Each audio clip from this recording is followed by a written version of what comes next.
I have got a really fascinating, not quite meet the owner today, but certainly meet the captain. This is Cameron Fisher, and he is the commanding officer of the TS Jack Petchey that you can see behind us. This is a really fascinating boat, and Cameron's going to give us a walk around, show us the whole boat and explain what this is all about. Hello there, Cameron, how are you doing? I'm very well, thanks. Yourself?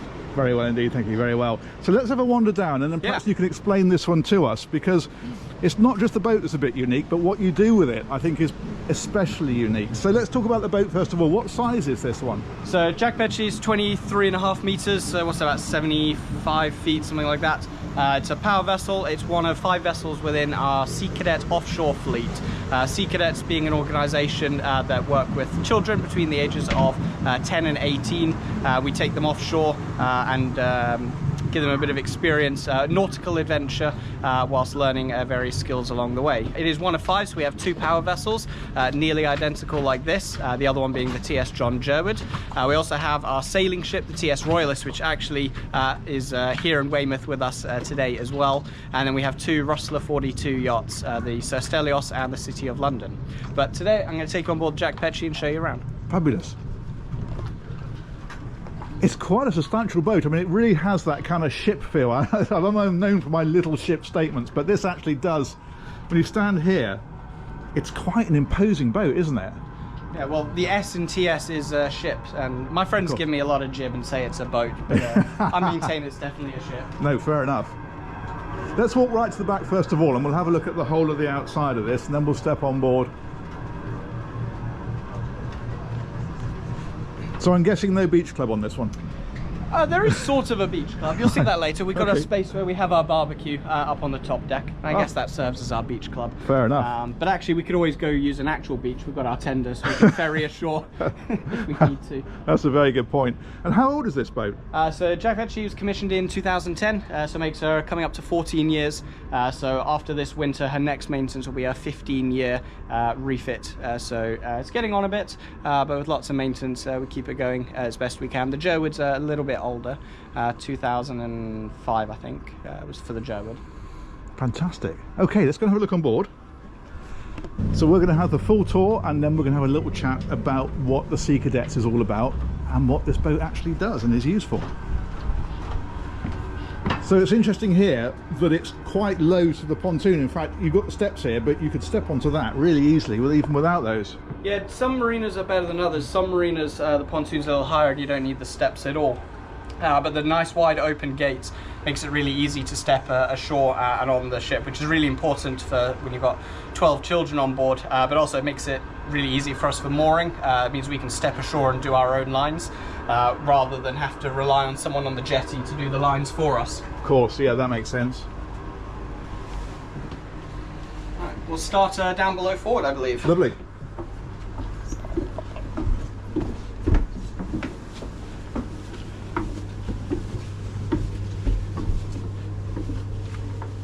Okay, it's worth mentioning I haven't actually had a tour of this one yet, because I thought it would be interesting to do the tour with the viewer, so to speak. So what have we got at this end? So down here below forward is our cadet accommodation area.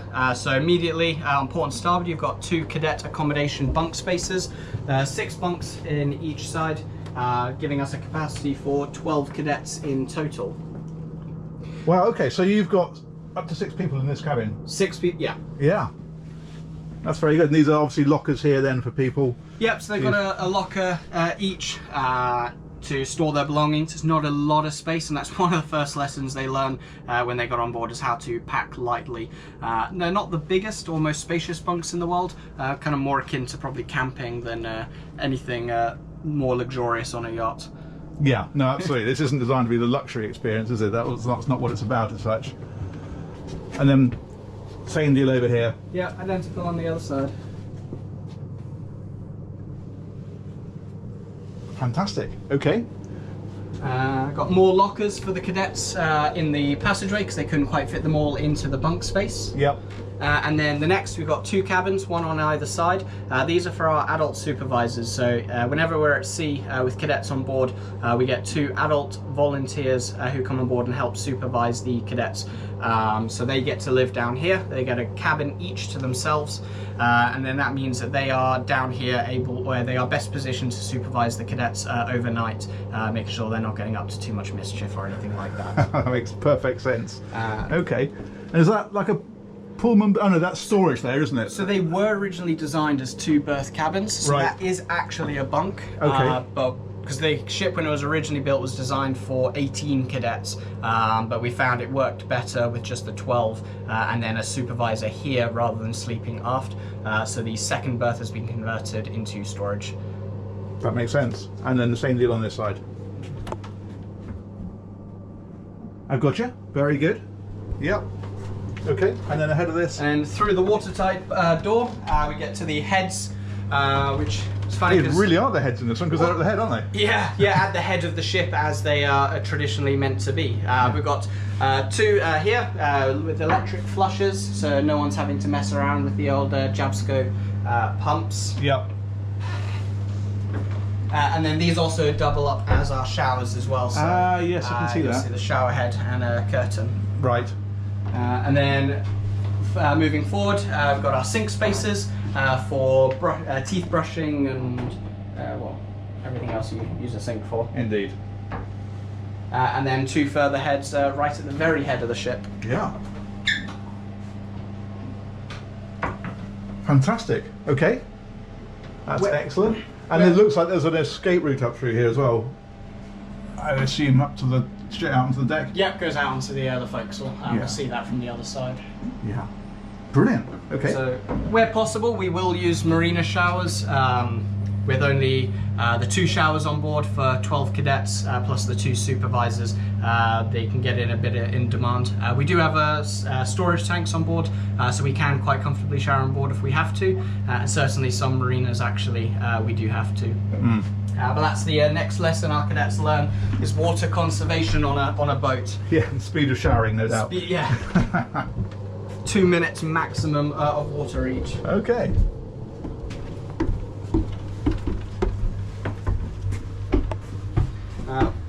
While we're on the topic of cadet accommodation, I'll take you up into the cadets mess.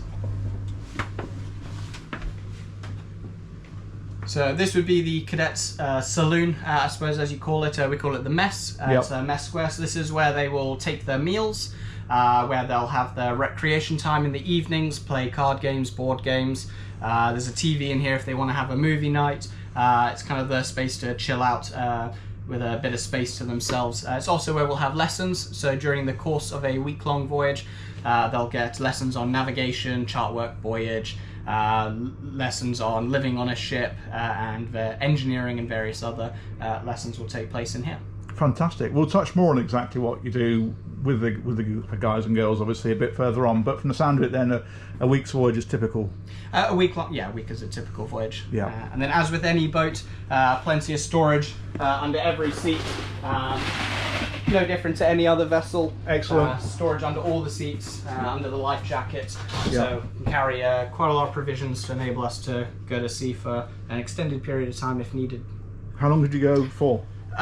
So typically we'd go for a week-long voyage, and we tend not to go overnight if we can. Right. However, we can carry enough provisions that actually fuel's probably the first thing we'd run out of. Okay. We'd probably have enough fuel for 3 weeks, I would say. Right. But it just means then you're not limited by where you can get provisions and supplies. Of course. So if we're going across the channel where we don't have the supply contracts, we can take everything with us that we need. Brilliant. And it looks like laundry facilities here as well. Yep, limited laundry facilities, but just enough to get us by for bedding, towels, and the crew to do the weekly laundry as well. Fantastic. Okay, that's great.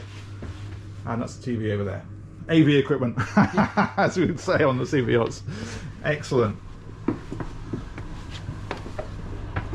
And this one here, emergency exit, is that another route out from the lower deck? That's from the engine room. Okay, yeah, makes sense. So the main access is out on the upper deck, and we'll see that shortly. Lovely. We'll head up to the bridge now. Okay.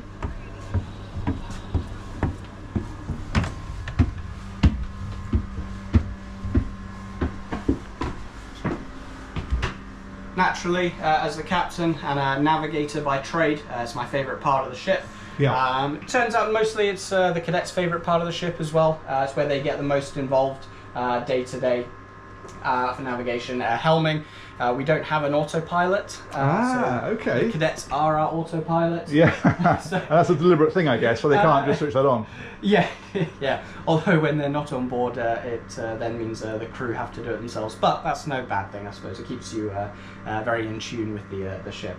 Yeah. But we've got, so I'll start from one side and work my way around. Yeah. So we've got our radar and a chart plotter, but then our main navigation is done on our ECDIS. So we are a commercially endorsed vessel, so we are required to carry an ECDIS in addition to just a chart plotter. And the ECDIS, I think I'm right in saying that sort of substitutes what you would have paper charts in the past. Yeah, so that absolutely, yeah, electronic chart display system. So everything that you would get on your paper chart, it gets displayed on the screen. It's not everyone's a huge fan of electronic navigation, but actually it's the way the world's going.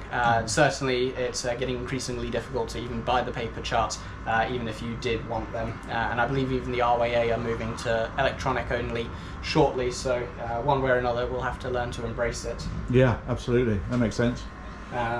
Got one of two VHF radios, one up here forward, the other one at the aft end of the bridge. Mm-hmm. Normal kind of Raymarine instrumentation that you would see on a yacht, really. Yeah. Moving around, gyro compass repeater, the helm station, and then we've got over here the engine panel. We've got twin engines, so two engines, Perkins, with the controls here, and we do have a bow thruster, although it can still be a challenge to manoeuvre this ship because it's got a lot of windage. Yeah, I was thinking that. There's a lot of boat above the waterline, isn't there? There is, yeah. We're only 1.8 metres below the waterline, and then much more than that above. And where we're a GRP construction, we're only 80 tonnes, and actually a vessel this size you'd almost expect to be 150, 200 tonnes. Yeah. So we do carry a lot of windage. So the bow thruster gets used more than I would like to admit. It's a bit of a point of personal pride to be able to moor and unmoor without using the bow thruster. I completely agree. I always regard my bow thruster as a get out of jail free card, rather than something to be actually used under normal docking, as that makes sense. Yeah, try to at least. Got navigation publications, more instrumentation. The gyro lives under here. And then we have got a chart table, which we do still carry a full folio of charts, which becoming relics these days, but we teach our cadets how to use paper charts. So they'll always have the current chart out on the table, running a fixing routine. Depends on the skill level of the cadet. If it's their first time going offshore, they will get a GPS position which they'll plot onto the chart. But as they progress up the level of qualifications and they come back more and more, we'll progress them towards doing visual fixes and then DRing and all those other good techniques. Excellent. DR is dead reckoning, I think I'm right saying. Yeah. So you're working out where you are by taking bearings from... Yeah, from the objects on the shore, so they can either use the gyro for that or the trusty hand-bearing compass. And then they're also maintaining a ship's log of their own, which also includes meteorological observations. So that's part of their syllabus, things that they learn about while they're on board. Fantastic. Cool. I've got a secondary ECDIS running off a laptop because it's a requirement to have two. You've got to have a backup with including a uninterruptible power supply. So obviously a laptop has that built in with its battery. Navigation planning computer, so that has all of our digital publications as well as tide predictions, various other information such as. So this is our precision aneroid barometer. So we have got the old paper trace barometer, but this gives us a really, really accurate barometric pressure. Normally it's useful on warships for calculating pressure for the aircraft, but we've got one on here, so why not use it? Absolutely. Partial flag box here. We do have more flags. These are our ready use flags, the ones we use most regularly, and then we have more out on the funnel deck. Fantastic. And those are for signalling, I think. Yeah, we try and follow as many of the Royal Navy customs as possible. So a lot of the signalling that the Royal Navy warships will do, we do as well. So I've got the flags up at the moment, but if you came on board when we didn't have the ensign up because there's no crew on board, for example, we would have a pennant that indicates that we are not doing the colours or sunset routine in the morning or evening, raising and lowering the flags. Fantastic. Because you're supposed to drop the ensign at night, I think, aren't you? Yeah, at sunset the ensign is supposed to go down, and then it's 0800 you would put the flag back up again. I need to remember that because I have literally just added an ensign to my boat. Ah, yes. So now I have to do the protocol. Yeah, so it's always up at sea, but right. in port you're supposed to bring it down at night. Excellent. I shall bear that in mind. Yeah. Excellent. Should we take a wander around the upper deck while we're up here? Down on the outside. That's a serious looking bit of kit. Yes, this is one of our 2 gyro repeaters. So there is an alidade that you can stick on top of it for taking really accurate bearings, for putting fixes on the chart. But otherwise out here is where our cadets will spend actually quite a lot of their time keeping lookout. Again, that's one of the watch positions they'll keep at sea, keeping a good lookout and reporting any other vessels or potential hazards to navigation to the captain or the first lieutenant who's on watch on the bridge. Fantastic. And we should probably point out when we talk about gyro here, we're talking about a gyro compass. Yes. Not a gyro stabilizer. Ah, correct, yes. It's just because we use the word gyro as a sort of shorthand sometimes for that. So I've been making a case to try and get a gyro fitted, but they're jolly expensive. They are crazy money, aren't they? Yeah. So if anyone out there works for a company that makes them and feels like they need to test it on a vessel of this size, do get in contact. I like your thinking. So out on the funnel deck, so we've got more meteorological equipment, Stevenson screen, which, if you've not seen one before, has 2 thermometers in it. Okay. A wet one and a dry one. So by comparing the difference between the wet and the dry thermometer, you can calculate the humidity. Wow, I did not know that. And that's again another one of the jobs that the cadets will fulfill while they're on board. Brilliant.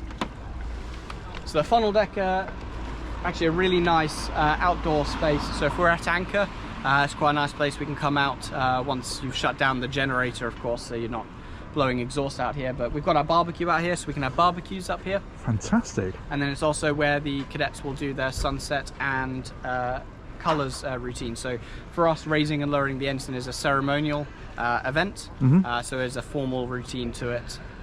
So they'll come out here and do that, and then it's also just a nice space that we can do formal presentations of awards.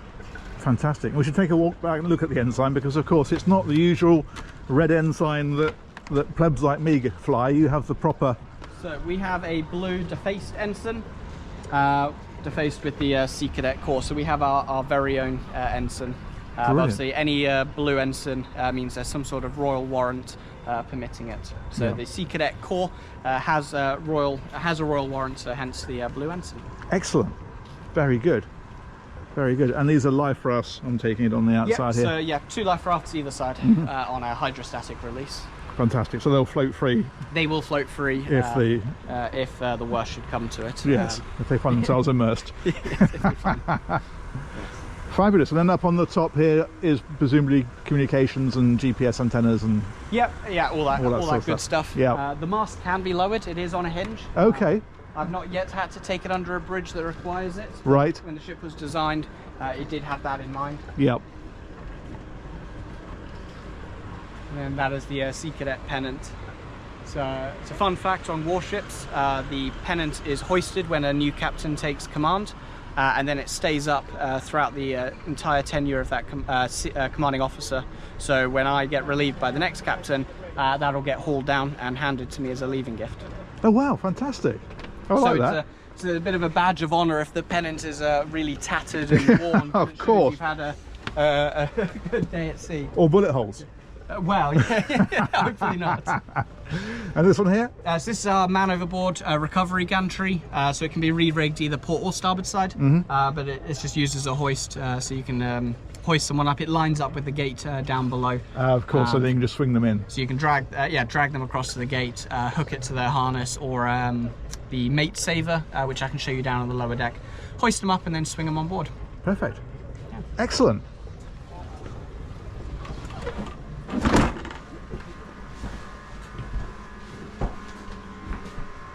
We'll head back down and head up. Okay, lovely.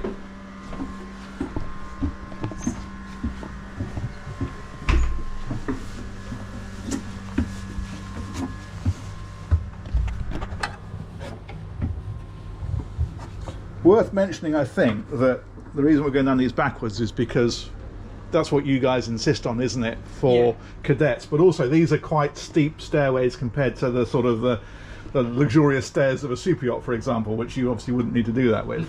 No, yeah, and actually the one going down to the staff area aft is even steeper, so it can really catch you out if you're not careful. And this here is so that you know who's on board and who's Yep, out. that's exactly it. So every cadet, when they get on board, gets allocated a bunk number, so it just makes it easier to account for them, and then that's also how they know which life raft to go to, should they be required to do so. Excellent. Yeah.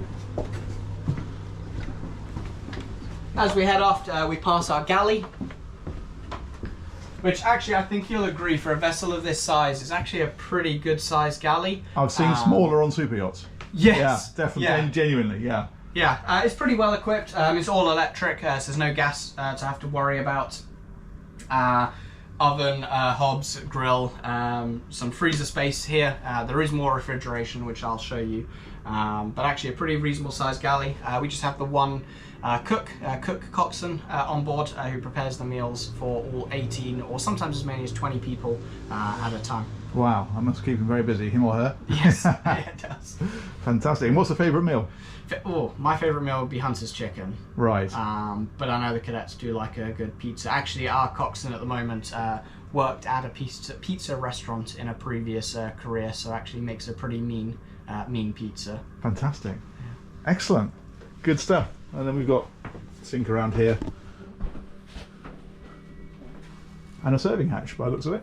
Is that? That goes through to the pantry. Ah, okay. Gotcha. Very good. That's an example of a weekly menu. Try and keep it varied. It varies. The sort of menu we get varies a lot depending on who the cook coxswain is that week.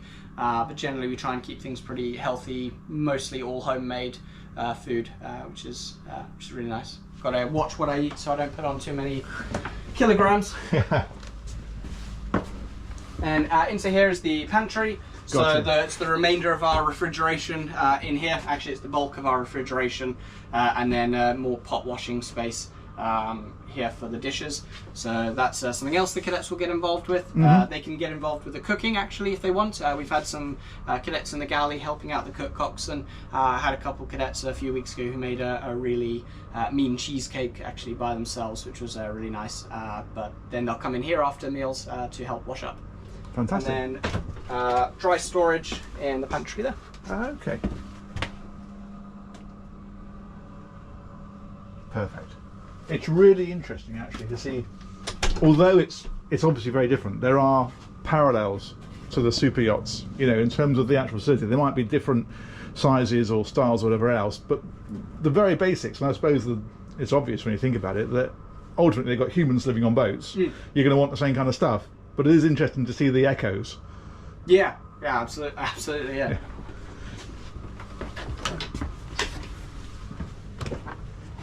And then so back all the way aft, this is what we call the wardroom, which is the crew recreational space. So this is where we all take our meals and relax in an evening. Generally, mostly cadet-free space for us. Does double up a little bit as a workspace, but otherwise, if we're on board for weeks on end, 7 days a week, try and make it as comfortable as we can for ourselves to get through the week. Excellent. And who's the chap in the picture on the bulkhead there? So that is Sir Jack Petchey, the ship's namesake. Okay. A philanthropist in London, working predominantly with the youth in London, but he has a charitable organisation. He donated a significant portion of the build cost of this ship. Wow. So hence being the namesake, and we get a picture of him on the wall. I think that's only fair. And then also, you also notice on the forward bulkhead as well, a portrait of Her late Majesty the Queen. Yep. As is tradition on warships, they will always have a picture of the Queen or King in their wardroom, so that is ours. Fantastic. And this little room here? So that's the ship's office, so shared between the first lieutenant and the cook coxswain, so a bit of a workspace for them. Brilliant. Okay. Great. Superb. And as in the forward mess, also more storage under all the seats, so no space wasted. No. Right, watch out this ladder. This one's a bit trickier to get down. Right. Yeah, see what you're saying.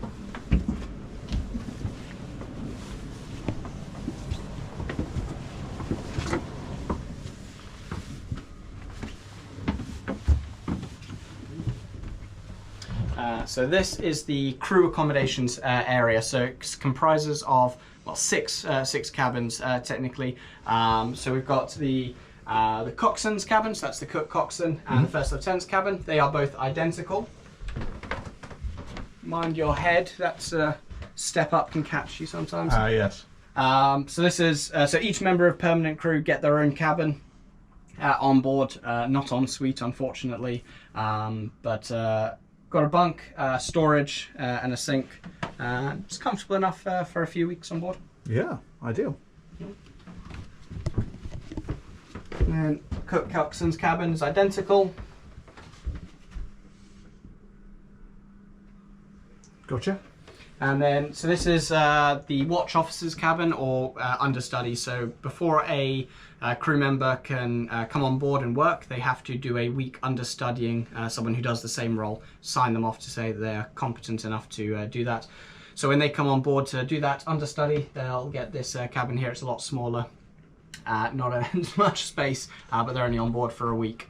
And then what used to be a cabin on the opposite side, try not to look too closely, it's a bit of a mess, but we've removed the bunk to create some more storage and houses our air conditioning unit. Excellent. Through the watertight hatch up to the forward space, we've got my cabin, captain's cabin. You're welcome to come in and have a look at. Still, again, small bunk. Where I lack a skylight, I trade that for a desk instead.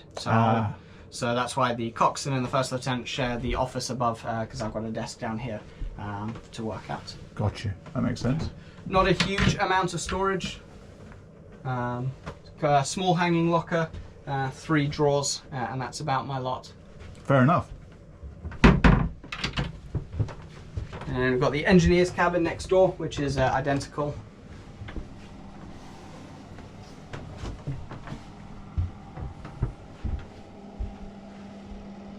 Brilliant. And you'll see the various plaques dotted about the ship. One there, for example, showing the various sponsors who donated money towards the construction of the ship. Okay, yeah. So each space kind of, I mean, they obviously didn't pay for just a cabin. But, No, but it's sort of allocated. Yeah, so an allocated space for the ship that money went represents. Yeah, yeah, with you. And then on port and starboard side, we've got 2 heads compartments with showers.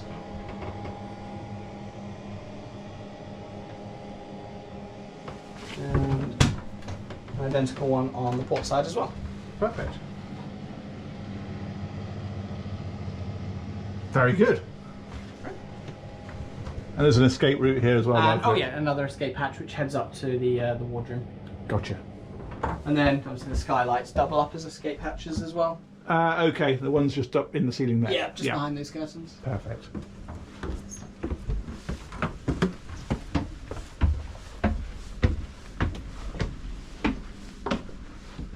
Okay. We'll head out now onto the upper deck.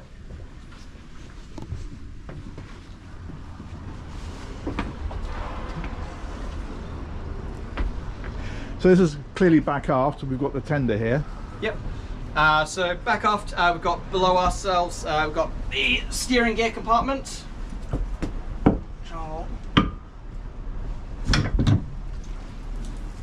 Okay. Not really a lot of space to fit in, however, houses our steering gear. Gotcha. Which on here it's hydraulic, so no cables. And then we've got an emergency tiller which you can drop down through the deck and steer by tiller steering if any of that were to fail. Excellent.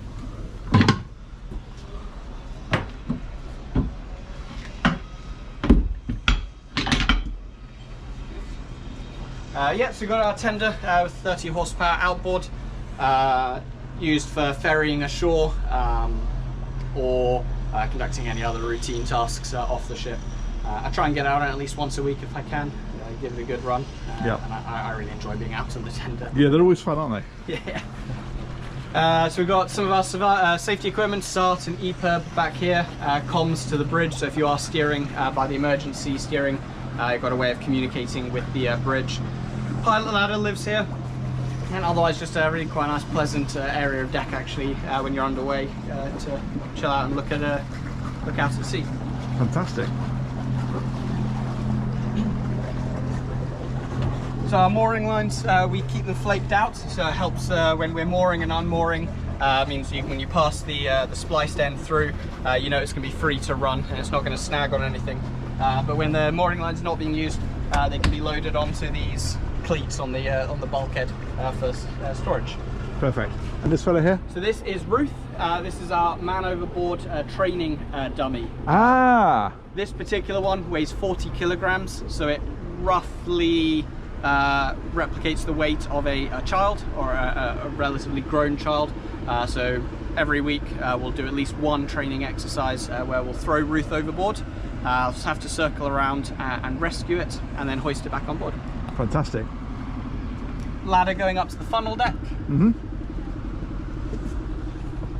We have got manual bilge pumps dotted around the upper deck. Gotcha.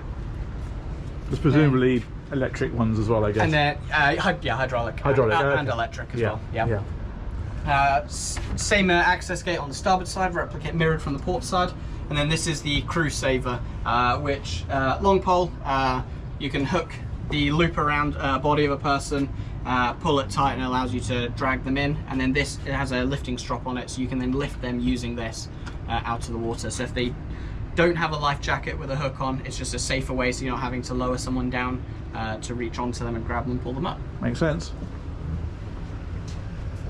We have firefighting pumps, so we can connect a hose which is stored in these lockers, so can be used for fighting fires on board, but also can be used for fighting fires on another vessel that could be in distress. Excellent. And this chap here? That is the overflow vent from the fuel tank. Okay. Well, not the overflow, but the ventilation, yes. So the air that gets displaced. I'm with you.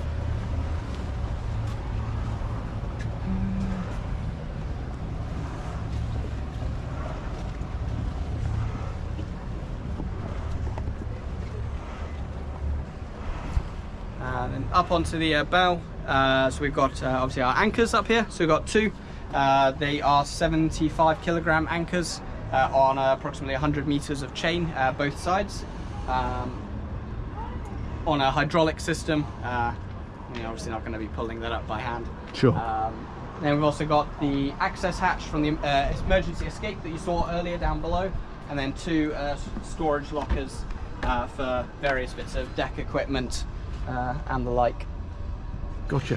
One on either side. And then this one as well actually also has a standard 16 amp power supply, so if one of our sailing yachts happens to be berthed next to us and there's no shore supply, they can plug into us and take power from our generators rather than running their own engines to provide power. Ah, excellent. That's very sensible. Yeah. Which actually came in handy the other week when we were in Cowes. They had the really high tides and the whole of Cowes had no power in any of the marinas, so we were able to feed some power to the yachts around us. No way. So they could get some heating. Fantastic.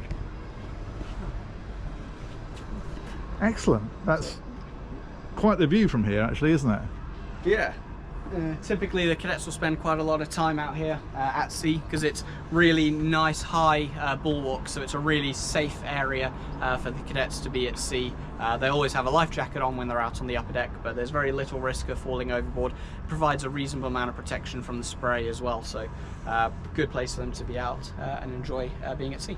You get a real sense of motion up here as well, don't you? You do, yes, yeah. You get the bow wave and the noise and all that. It always feels a good place to be. Yeah, absolutely. And the ship does move around a bit more than you'd expect for a vessel of its size, which I think comes from it being so light. Yeah, that makes sense.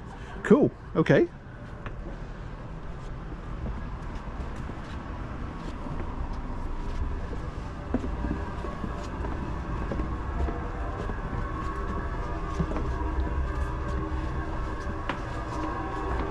We'll head down now into the engine room. Perfect.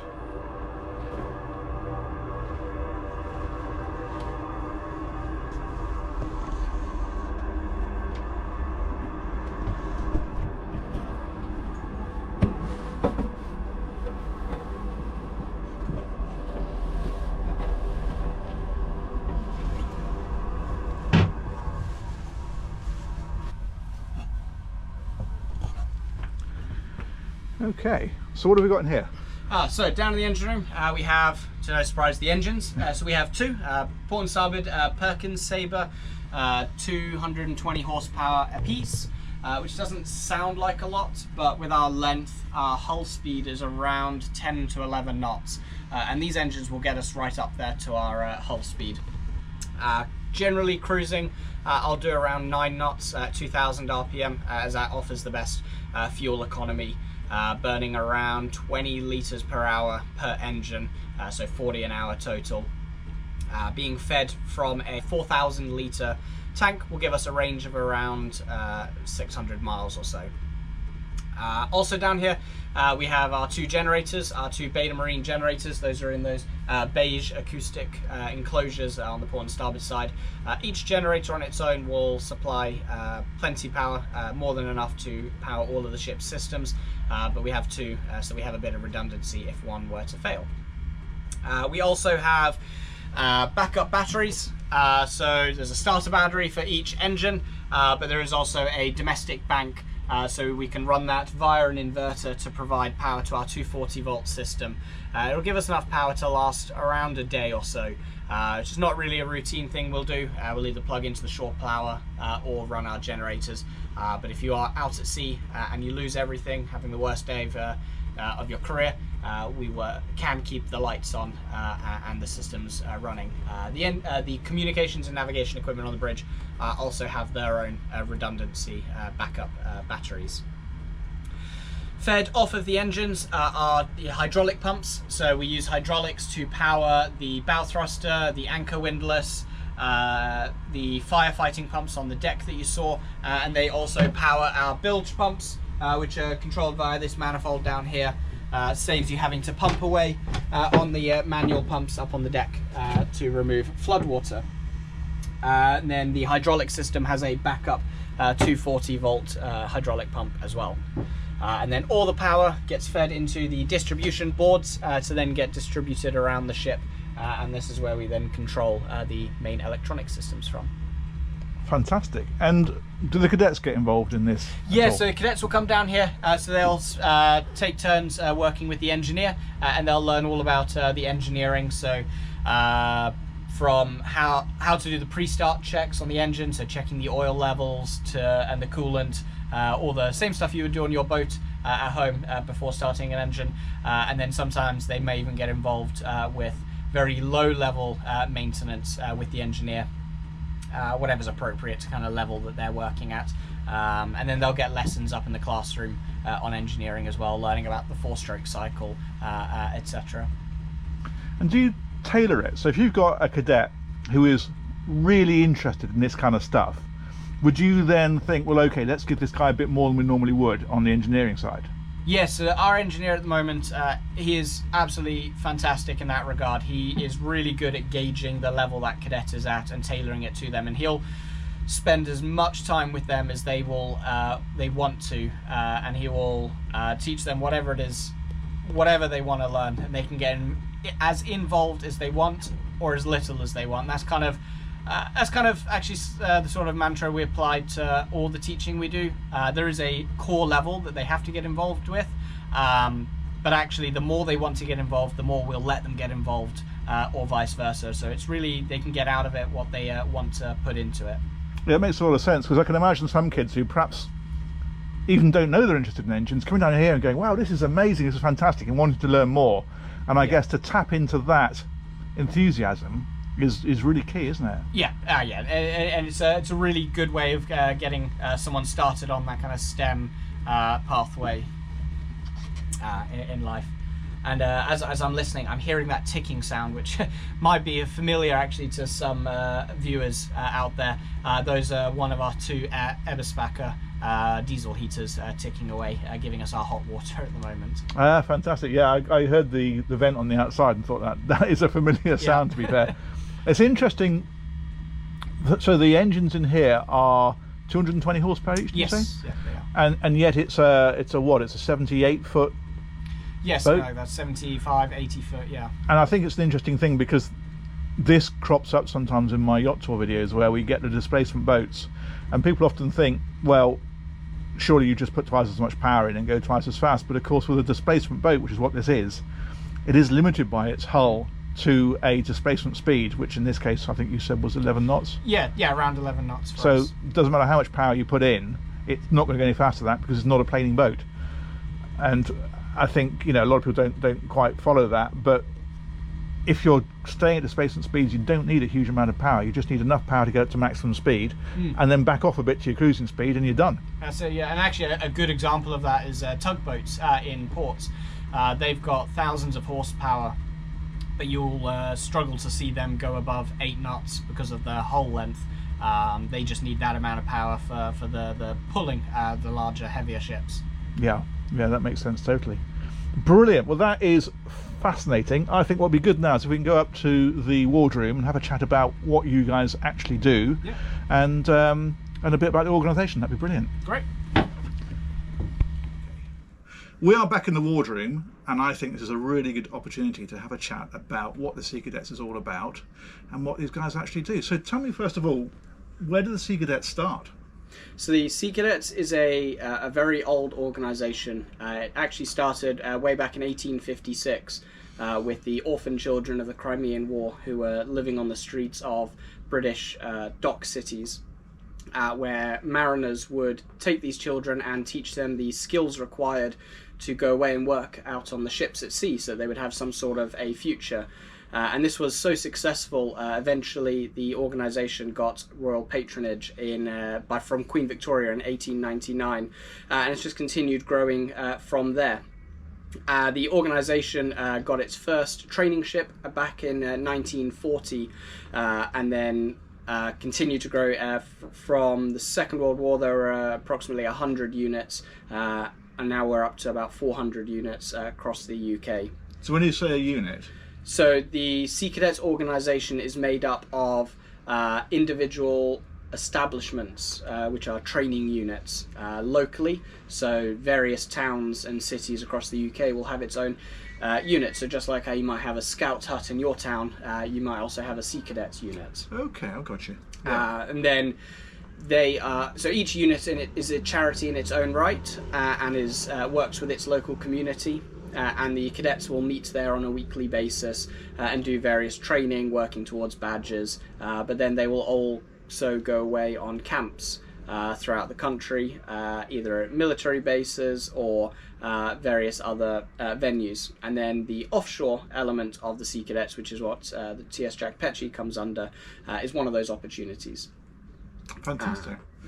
Today, the Sea Cadets is also part of the MSSC, so our parent charity is MSSC, Marine Society and Sea Cadets. So the Marine Society is actually the oldest maritime charity in the world, having been formed in 1756. And the two charities have very similar goals and aims in mind, and they merged back in 2004, so that's hence the MSSC. Brilliant. And so how many boats have they got?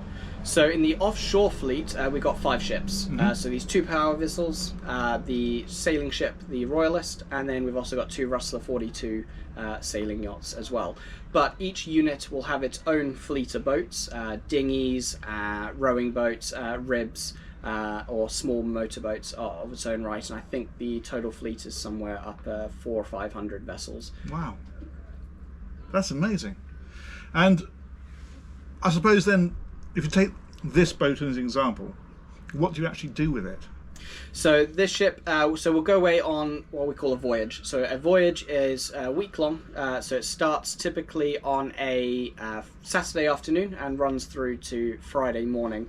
We'll take cadets away, and then we'll start, say for example here in Weymouth. We'll go out during the day to sea, and we'll learn the various skills that's in the syllabus to work up the level of qualifications, some of which do attract RWA qualifications as well. And then we'll finish at another port somewhere, and we'll stop along at various marinas or anchor overnight as appropriate throughout that week. Okay, and you just then continue going? I mean, do you work your way around the country, or how does it work? So as best we can, we'll work our way around the country. So actually, I'm really lucky having taken command this year, because Jack Petchey is doing a full circumnavigation of the UK. So we're going to go up the east coast, through the Caledonia Canal, and then down the west coast via Ireland. and back to the Solent, which is where we're home ported.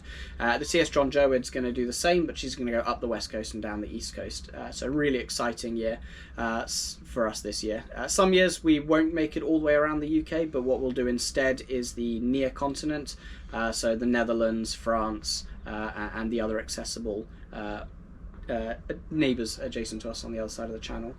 Fantastic. And so I suppose the idea of that is it's putting you near to as many of the units as possible, effectively. Yeah, so that it's kind of inadvertently one of our aims. It actually turns out that Murphy's Law says that when we're off the coast of Scotland is when we'll have a Southampton cadet on board, and when we're off Southampton is when we'll have the Scottish cadets on board.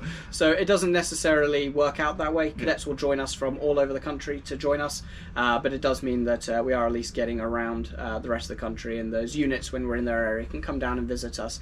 But also just gives the cadets a sense of adventure, actually. They can say that they've achieved something by making it from X place to Y place. Yeah, definitely. And I always find that, even with my own boat, actually, if you go out for a day and you come back to where you started, that's a nice day out. But if you go out from somewhere and you end up somewhere else, then that's a voyage. Yeah, exactly. It's a different feel altogether. You feel like you've gone somewhere, you've done something, and it's exciting. Yeah, absolutely. So how many Sea Cadets would you say there are in total, and how many are in the whole organisation in terms of staffing it and that kind of thing? So we have around 15,000 cadets, Wow. supported by around 9,000 volunteers, spread across over 400 units throughout the UK, plus also one in Malta and one in Bermuda. Wow. Yeah. So you hope to do an exchange with Bermuda at some stage, I guess. Yeah, well, so it's technically not an exchange. It comes under the same Sea Cadet organisation, Right. being a British territory. Malta okay. it has historic ties with British territories, but there are exchanges with the US Navy cadets as well that go on. Fantastic. So if a youngster wants to come on this sort of trip, what does it cost? So the cost to the family of each cadet is £365 as of this year. However, 60 to 80% of our cadets actually come on a bursary, so they don't pay that full amount. The cost can vary significantly depending on a family's circumstances. And even the £365 doesn't come close to covering the true cost per cadet, which works out to about £1,800 when you consider the mooring fees and fuel and staffing that's involved. Yeah. But getting those costs down is something that's really important to us. We want this experience to be as accessible as possible and open, truly open to everyone, regardless of their background. Which, when you look at the history and where the organisation stems from, way back when, actually a lot of our units are in socio-economically deprived areas. So it's really important for us that nobody is disadvantaged, and we are able to reach the most vulnerable out there, and that everyone has that opportunity to reap the benefits that come with a voyage or being part of the organisation.